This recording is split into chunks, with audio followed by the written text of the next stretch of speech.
Le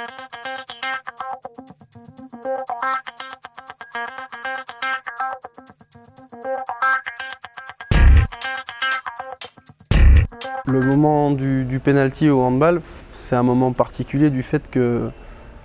déjà la plupart du temps on arrête le temps, donc tous les joueurs doivent se mettre à 3 mètres, donc forcément après on se retrouve sur un duel tireur-gardien pur entre guillemets. Mais ce duel-là il est je dirais 50% mental et voire un peu plus, et après 30% dans la technique. Quand on monte vraiment au plus haut niveau, après on se retrouve sur des gardiens qui sont hyper rapides et il faut décider en très peu, en un dixième ou un centième de seconde. Donc.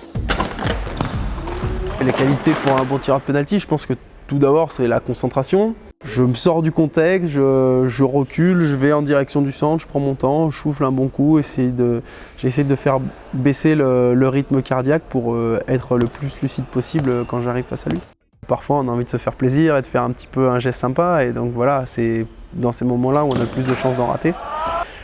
comme toujours. Et après, je pense qu'après il faut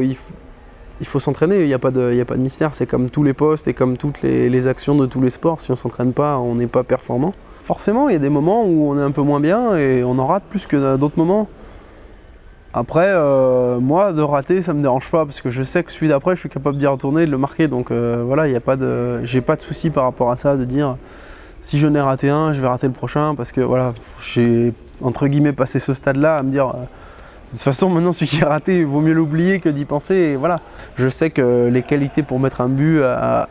entre guillemets n'importe quel gardien au monde, je sais le faire. Donc j'essayais vraiment de me concentrer sur le détail et sur ma concentration à moi, être rigoureux, et après en fonction de ce qui se passait en face, c'est-à-dire qu'en fonction de comment le gardien réagit, parce que moi je ne sais pas forcément où je vais tirer avant quand je m'avance au point de pénalty. Il y en a qui ont leur série déjà en tête et qui savent que voilà, le premier ça va être ça, le deuxième ça va être ça, le troisième ça. Moi je sais que je me dis voilà, je sais à peu près comment il bouge, donc je le travaille un peu la semaine, mais après en fonction de comment lui va réellement bouger à ce moment-là,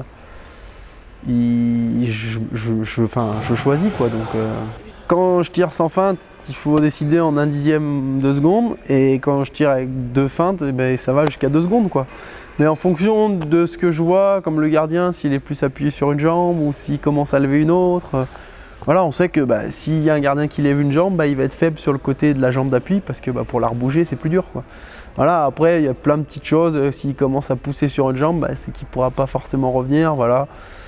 Où il commence à baisser les bras, je vois que voilà, il veut baisser les bras, s'il veut, on le laisse faire et puis on les met en haut.